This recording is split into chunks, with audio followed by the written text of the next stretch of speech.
Hello and welcome to the next two issues of the Warhammer 40,000 Legends collection.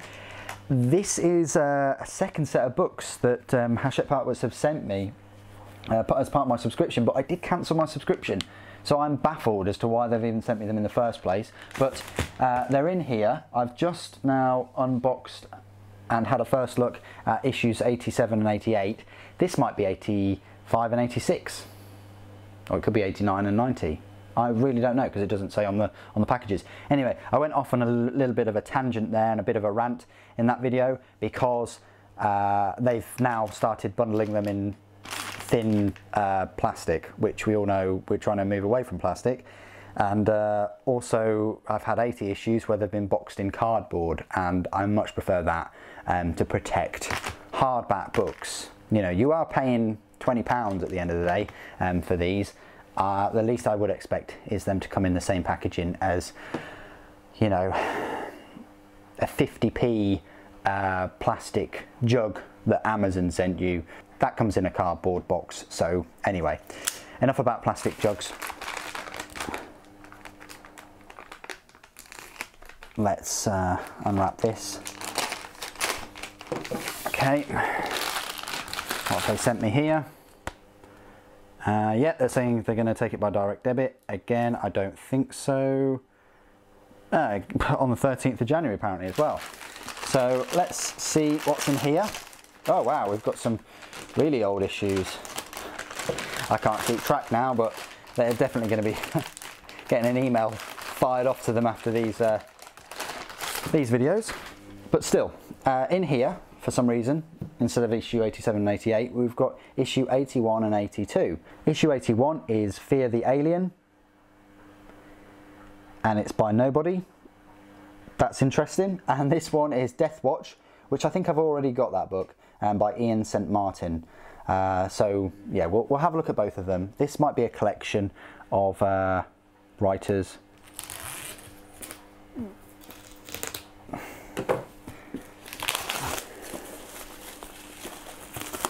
Okay, let me read the preface first. The Imperium of Man has many enemies among the stars, but none are reviled so much as the alien. Dangerous races seek to destroy humanity wherever they turn. The brutish orcs, the ravening hordes of the Tyrannid, the unrelenting Necrons, and the mysterious forces of the Tau and the Eldar. Across the universe, humanity and their defenders, the Space Marines, seek to eradicate these Xenos threats, yet all they can hope for is another day of survival. For to stand against the alien is to enter an unending war. This anthology features tie-in stories to both the Salamanders and Night Lords sagas. It also includes the first ever Orc viewpoint story and a mysterious tale about the Eldar Harlequins. Ooh, Orc viewpoint. So it is an anthology, a collection of stories from all the Xenos races. This book will set you back 303 pages, so it's a thick one, and it was first published, well, it says 2010. I reckon the novels and stories in here probably range from a difference of years, but it's at least 10 years old, some of the stories in here. This is Fear the Alien, and this is actually the front cover artwork, unlike issue 87 and 88, which don't have the front cover artworks in them. This is by Clint Langley, nice and green there, swampy green. Mouth is huge, isn't it? Then you've got it being set, the Xenos threat is set in the 41st millennium, of course. The Xenos threat, the alien menace, the virtue of intolerance. And a nice little photo of one of the new Necron models. I think that came in 2018 though. Illuminations, some awesome looking Tau battle suits there. Amazing. Against the Raven Guard. A good match, I think, Tau and Raven Guard. Flayed Skull by Paul Dainton. Oh, sorry, I forgot to say that Illuminations is Ghost Keels versus Raven Guard by Du Chun. And then this bit of artwork here is Necrons by Adrian Smith. And this is Troopmaster by Pedro Nunes. And Orc Goth Nob by Pedro Nunes as well. And then Tyrannid Ripper Swarm by Alex Boyd. Against orcs, are they? Probably. And then this Quite famous Orc piece of artwork. It's Orc Boys by Alex Boyd. I think that's in the Codex as well. This one here is Tyranids vs Orcs by Paul Dainton.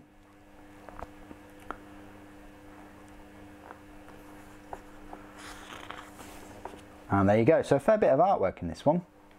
Quite decent. That'll be an interesting one from a Xenos point of view. And then issue 82, Deathwatch. Now I think I've got this. I don't know whether I've got it in the original subscription or whether I've actually bought it. I think I bought it though.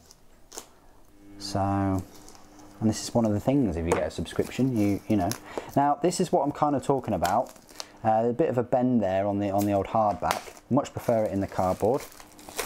Just an added layer of protection, peace of mind, knowing that your hardback books are coming in cardboard. Anyway, let me read the preface. The Deathwatch stand apart. Chosen from among the finest warriors of the Adeptus Astartes, they are an elite and secretive force wielding advanced weaponry to wage a shadow war against the myriad Xenos predations assailing the Imperium of mankind. When a resurging threat collides with a bitter foe on the fringes of the galaxy, annihilation comes to the Kerbinola system, poised to spread into the entirety of the Emperor's domain. With the fate of humanity in the balance, Watch Captain Artemis leads the Deathwatch into battle against untold billions. It is a war that will teach Artemis the true meaning of duty in service to the Imperium and the price that must be paid to preserve it. There you go. So this book is quite a short one. It will only set you back 207 pages, and it was first published in 2016. Yes, I think I did read this a couple of years ago. Let's have a look at this artwork. So this is the front cover, right there. It's Artemis, Deathwatch by Raymond Swanland. It takes place in the 41st millennium, of course. Captain Artemis, Captains of the Watch, Blade of Righteous Hatred. Illuminations, Deathwatch versus High Fleet, Pavel Cynic Romanov. It's the Tyranids there, nice little Deathwatch kill team. Deathwatch Veteran by Philippe Paglioso, and the Furor Shield banner by Paul Dainton. Furor Shield. Captain Artemis by Philippe Paglioso again. And Tyranid Octarian War by Mark Holmes. Almost look like they're on the same battlefield, don't they, with the colours.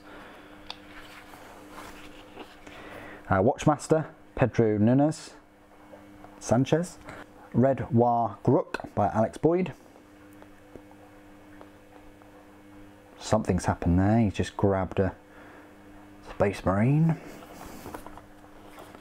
Or Soft Umi.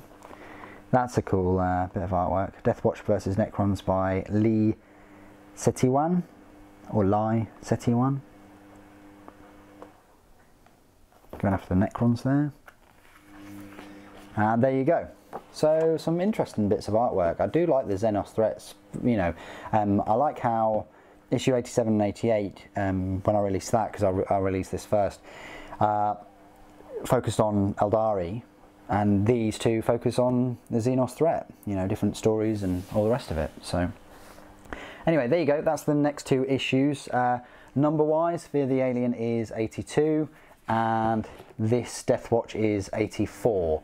So if that helps you out with your collections. I don't know what's going on with the subscription and my issues. I'm going to send Hachette an email now just to say to cancel it, because I've now had, what, 6 issues after I cancelled the subscription. So hopefully that's it now, because I only wanted 80 and I want to keep it at that. I don't want to keep spending the £20 because I've already got a subscription for Conquest. Anyway, what do you guys think of the issues? If you've read them already, I think I did read Deathwatch and it was quite a good read. Please do put it in the comments below, but please, of course, as always, remain spoiler free. Thank you ever so much for joining me today. Thank you for watching. The Emperor Protects.